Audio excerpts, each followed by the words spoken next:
अगर आप दिल्ली के स्टूडेंट हो और आईपीयू यूनिवर्सिटी के कॉलेजेस में एडमिशन लेने का प्लान कर रहे हो तो ये नोटिफिकेशन आपके लिए बहुत ज़्यादा ज़रूरी है। 2025 की अगर मैं बात करूं तो कर्नाटका स्टेट ने बोला है कि हमारे रजिस्ट्रेशन प्रोसेस स्टार्ट हो चुका है। उस पर सेपरेट वीडियो आपको हमारे चैनल पे मिल जाएगा। यहाँ पे हम डिस्कस करने वाले हैं, अगर आप स्टूडेंट्स दिल्ली के हैं या फिर जो आईपीयू यूनिवर्सिटी के अंदर जो कॉलेजेस आते हैं उसमें एमबीबीएस का एडमिशन लेने का प्रोसेस आप जानना चाहते हैं तो यहाँ पे रजिस्टर करना बहुत ज़्यादा ज़रूरी है। क्यों? क्योंकि वो नंबर 1 स्टेप है उस प्रोसेस का। अब अगर मैं टाइमलाइन का डिस्कशन करूँ तो आप देखेंगे टाइमलाइन जो जो रजिस्ट्रेशन डेट, एडमिशन नहीं, रजिस्ट्रेशन डेट जो है वो स्टार्ट हो चुकी है 1 फेब से 31 मार्च तक चलने वाला है प्रोसेस। तो आप ये समझें लगभग 59-60 डेज में प्रोसेस चलने वाला है। तो आपके पास काफ़ी अच्छा टाइम है जिसके थ्रू आप अपना रजिस्ट्रेशन कर सकते हैं और प्रोसेस में पार्टिसिपेट कर सकते हैं।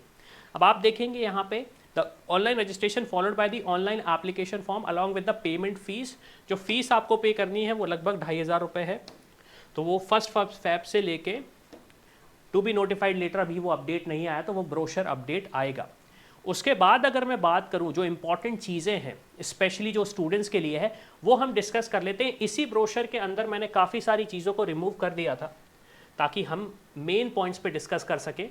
मैंने वहीं से पिक किया है। सबसे पहला मैंने पेज नंबर पिक किया है 47। अब 47 में आप देखेंगे जो एमबीबीएस की सीट्स में एडमिशन लेना चाह रहे हैं स्टूडेंट्स, यहाँ पे उन्होंने एलिजिबिलिटी क्राइटेरिया भी मेंशन किया जो यूजुअली सेम होता है। 50% एग्रीगेट होना चाहिए फिजिक्स, केमिस्ट्री, बायोलॉजी, बायोटेक का, and English 40% in the case of SC, ST, OBC। यहाँ पे EWS कैटेगरी के लिए कोई डिफ्रेंसिएशन नहीं किया गया है। उसके बाद अगर मैं बात करूँ नेक्स्ट पेज की, तो नेक्स्ट पेज जो हमने पिक किया है वो पेज नंबर 96 ही है। और यहाँ पे आप देखेंगे जो इंस्टीट्यूशंस हैं उनके नाम दिए गए हैं। तो VMMC की बात करें, वर्धमान महावीर मेडिकल कॉलेज की अगर हम बात करें, Atal Bihari institute of medical science की बात करें हम, एंड उसके बाद अगर मैं बात करूं north Delhi municipal corporation medical college की बात करें तो ये इंस्टीट्यूशन भी इसी काउंसलिंग का प्रोसेस है। सारे डिटेल्स उन्होंने ब्रोशर में ही मेंशन किए हैं। और सबसे important cheese, army college of medical sciences भी इसके अंदर ही आता है। तो इन केस अगर आपके पास डिफेंस कोटा है, यहाँ पे काफ़ी अच्छे से मेंशन किया गया है, इन केस अगर आपके पास डिफेंस कोटा है और आप एडमिशन लेना चाहते हैं यहाँ पे तो भी आपको रजिस्ट्रेशन तो करना ही पड़ेगा, मिनिमम रजिस्ट्रेशन तो आपको करना ही पड़ेगा। और यहाँ पे सारे डिटेल्स हैं, ऑलमोस्ट सारे डिटेल्स सिमिलर हैं डिफेंस कोटा के लिए, लेकिन यहाँ पे उन्होंने प्रोसेस को फर्दर मेंशन किया हुआ है। ये पेज नंबर 97 है। और फाइनली सबसे important cheese again doctor Bala Saheb Ambedkar medical college and hospital की अगर मैं बात करूँ तो यहाँ पे भी वो चीज़ मेंशन्ड है। अब इसके बाद अगर मैं डिस्कस करना चाहता हूँ तो वो ये है कि कितनी सीट्स हैं। तो आप देखेंगे इंस्टीट्यूशंस में 100, 125, 60, 170 एंड 100 सीट्स के लिए आपको प्रोसेस में पार्टिसिपेट करना पड़ेगा।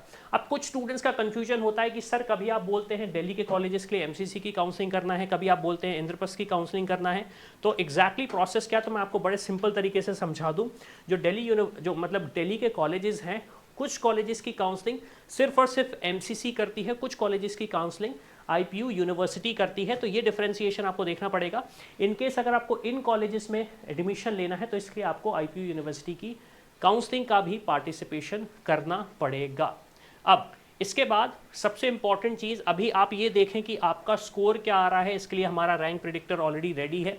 इसको यूज़ करके आप फाइंड आउट कर सकते हैं कि आपकी नंबर पे क्या एक्सपेक्टेड रैंक आने वाली है, जिसके बेसिस पे आपको एक थोड़ा सा डिसीजन लेने में आसानी होगी कि मुझे एग्जैक्टली क्या स्टेप्स लेने चाहिए। क्यों? क्योंकि स्टूडेंट्स को बहुत ज़्यादा कन्फ्यूजन होता है कि मैं कहाँ पे रहने वाला हूँ, क्या मुझे कोई ऑप्शन मिलने वाला है या नहीं मिलने वाला है। इसके साथ साथ हम चैनल पे बहुत सारे इंस्टीट्यूशंस के भी वीडियोस बना रहे हैं, तो चैनल को सब्सक्राइब करके रखो और कोई भी क्वेश्चन होता है तो उसको कमेंट करो। और अगर किसी भी कॉलेज की काउंसलिंग प्रोसेस में पार्टिसिपेट करना चाहते हो, कोई स्पेशल कोटा है जैसे डिफेंस कोटा हुआ, NRI कोटा हुआ, या फिर जो भी डिफरेंट कोटा है उनके थ्रू एडमिशन लेना चाहते हो लेकिन आइडिया नहीं कि कैसे करना है, तो हमारी टीम आपको गाइड कर सकती है। उसके लिए आप हमारी टीम को रीच आउट कर सकते हैं। I hope you like this video. For more such videos, keep watching our channel and do not forget to like, share and subscribe.